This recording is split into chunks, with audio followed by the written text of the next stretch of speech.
Welcome everyone. I'm so glad to be here. This is really a gift for me to have this opportunity to be in front of you. The session is called The Art of Working Together. And as this will last for 20-25 minutes, I decided to take one step forward on my willingness to share what I have inside, to just jump in front of you without presentation. So I'm fully vulnerable in front of you today. And what I have to offer is my experience as an Agile coach, as a computer developer, project manager, product manager. I started my journey in Chile 31 years ago, and I moved to Belgium 4 years ago, and I'm working there now as an Agile coach. So I was formally educated in computer science, so I did the whole study about mathematics and the rational thinking. And very paradoxically, I'm here today to open up a new dimension, which I believe will create the atmosphere for us to experience what I call today the art of working together.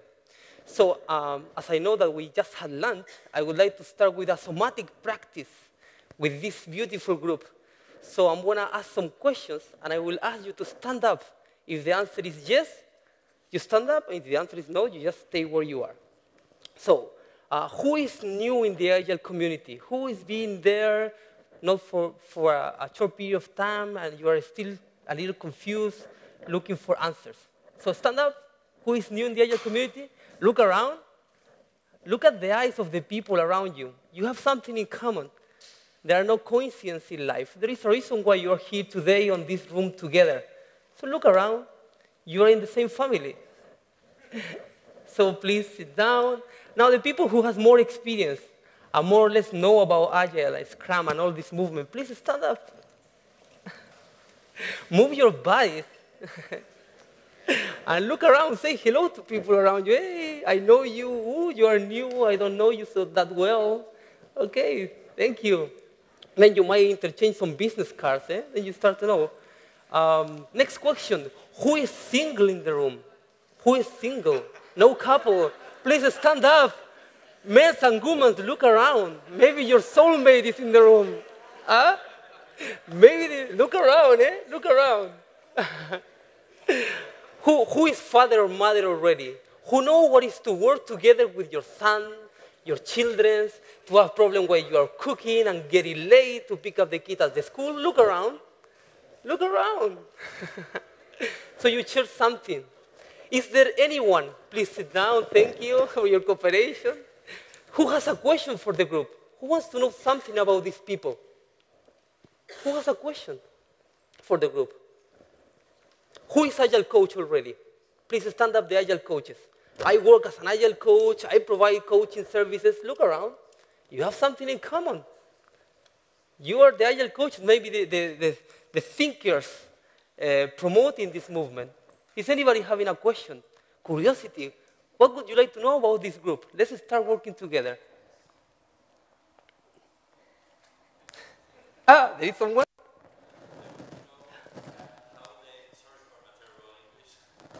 Yeah. How they became Agile coach. But this is a long answer, eh? It needs to be like yes or no. For example, who is vegetarian in the room? Okay. Who is vegetarian? Please stand up, the vegetarians. Hey, it's so fantastic to be vegetarian. Hey, woo! Who likes bloody meat with a lot of sausages and all of that? Please stand up. Look, you shared something there. There is a habit there going on. Okay, who wants to ask a question to the group? Thank you, eh? Please sit down. Who is curious about something in the group? I want to know who is, I don't know, coming from South America or from Asia, whatever. Okay.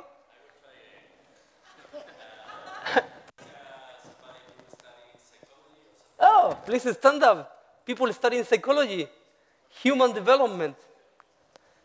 Look. Wow. Excellent, excellent.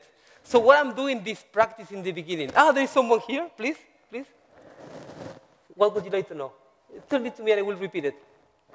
I'd like to know who has been trying Agile practices and is frustrated because the company wants Excellent. Who is failing with Agile practice and frustrated in the room?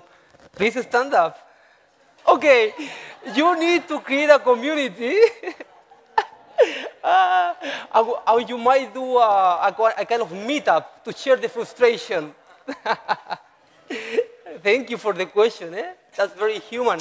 We get frustrated, isn't it? We get frustrated.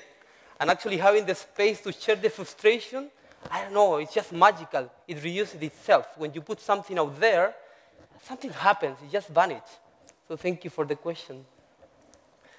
So why I decided to start this session with these practices is because one of the things I would like to share is that to have this capacity to work together, you need to get to know the people around you, to become curious. Who is around you? Who is next to you? What is the story behind this beautiful person that you see every day in the office? If you are an Agile coach, what's going on with this developer when they are so connected with the computer, not pay attention to anyone? And the only thought you have is, why this guy is not coming to the retrospective? I mean, every time I need to go to him and ask to the retrospective. But sometimes we get so blind with our ideas, with our thinking, that we miss the human being in front of you. We lose the passion for the mystery of who we are. And now I will start moving this group into something that is less logical, where you will need to use more your intuition, your openness. And I hope you can join me on this journey. And I will tell you how I started all of this as well. So you know why this guy is suddenly changing the language, talking about things that looks a little mystical and less rational. So how I started all of this? I started in Chile. I had a personal problem, and suddenly I said, how will I solve this? I need someone to give me an answer. And the girlfriend I had at that time, she told me, Peter, go to a tarotist. What? You know, I am an expert on mathematics. Look my books. What are you talking about? Why should I go to a tarotist? So I don't know. I said, okay, let's try it. I'm very curious, so let's try it. I went in front of this person, and she said, to take 21 cards. I said, no. I don't have time for that. I just want you to answer my question. I said, no. I need to see how your soul is today. It was the first time I heard the word soul. How is your soul today? What are you saying? I mean, I have this physical body. I use my mind. That's all. And when I die, everything is over. Everything is over. You die, everything is over. I said, no, take 21 cards. Okay. I took the 21 cards, and in 15 minutes, she described my complete life. Things that nobody knew about me. She started to describe all my personal issues with detail, experiences. Peter, remember when you were 7 years old and you were standing in front of the class and you look at your classmate and they were all laughing about you? She said, you still have a lot of shame out of it. Wow, I fell into tears. She described my complete life in 15 minutes with 21 cards that I couldn't even understand. I said, what is that? And she said, it's the Egyptian tarot. So the only thing I could do after such experience was to ask, what are you? Who are you? How can you do that? And she said, I am a clairvoyant. Cri. So what I did when I went home, I went to Google, I said, clairvoyancy. You know, computer, IT. I started to read, and I started to read. I've been reading 7 years about this subject, trying to combine IT, hard skills, with soft skills and the capacity of human beings to evolve. This has been my journey in the last 7 years. And since then, I can tell you my life is so much exciting. My life is so much incredible. I see so many miracles every day. It is a miracle today that we can be here together, that you have people on this room that is sharing something in common. So we are a little family here together. And this is what I would like to share with you, more insight about my journey and how I apply this in my Agile coaching practice. How I use all what I have been gathering, I put it on service to my clients, to the people I know.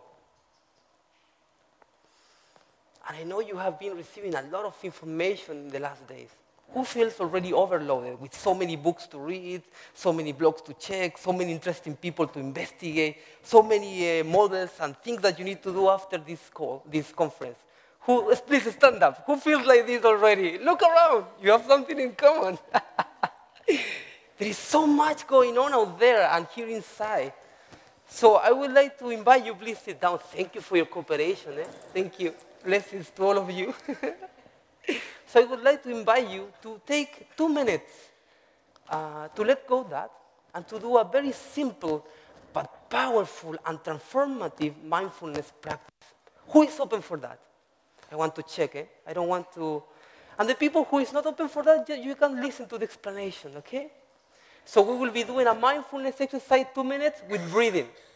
So if you get stressed, if you get frustrated, if you feel like you cannot continue in life, that this is so hard, it's so difficult, and you feel all this upon your shoulders and you're very slow in life, I can tell you mindfulness is the solution. It's a solution. It's just a practical tool. So let's get started, okay? So I invite you, the people that is willing to try, to close your eyes and focus all the attention in your breathing. And in every exhalation, I invite you to let go, to release. Inhale deeply. Exhale. Check that you are feeling comfortable in the chair. Do some adaptations just to feel that you are really sitting in a comfortable position. So inhale. Open your mouth. Exhale. Every exhalation is an opportunity to let go, to release the stress, to come back to your center, your inner silence. Inhale deeply. Hold. 1, 2, 3. Exhale. Hold. 1, 2, 3. Inhale by the nose. Hold. Expand your lungs. Open your belly. Feel your body. And from this awareness of your body, let go, release the stress, the tension, the worry. Let go your to-do list for a moment. Inhale. Expand your lungs. Exhale. Continue breathing. And I invite you to make awareness on the space around you, your body and the space around you.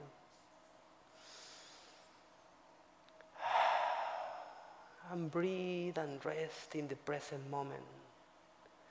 The past is gone, the future is a mystery, the only real is here and now. This beautiful present moment. On this chair where you are, there is nothing wrong, there is nothing to be done. It's just you and your breathing.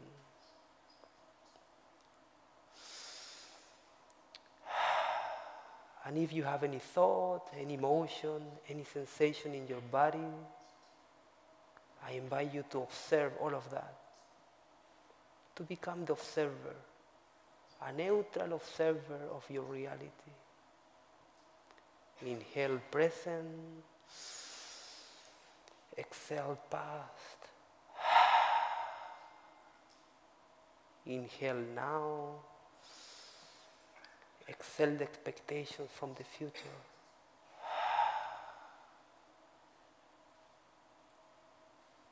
And for 10 seconds, I invite you to let go yourself on the experience of silence and being calm, quiet, to rest in your breathing and the awareness of your body.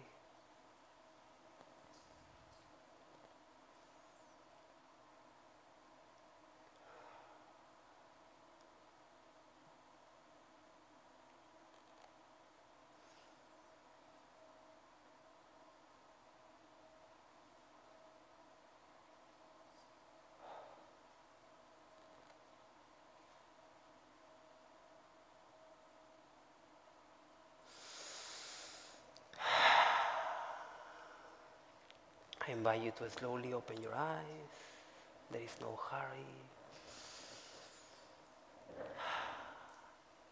If I could be allowed to do it, I would have a stay on this space the next 20 minutes. I'm sure it will be more useful than anything that I can say as of now. Look around. Isn't it peaceful to be in silence at least for 10 seconds? I promise you that if you do this practice for 10 minutes every day, your life will completely change. It will change because your consciousness will be transformed. It's been proven by quantum physics that the observer creates reality.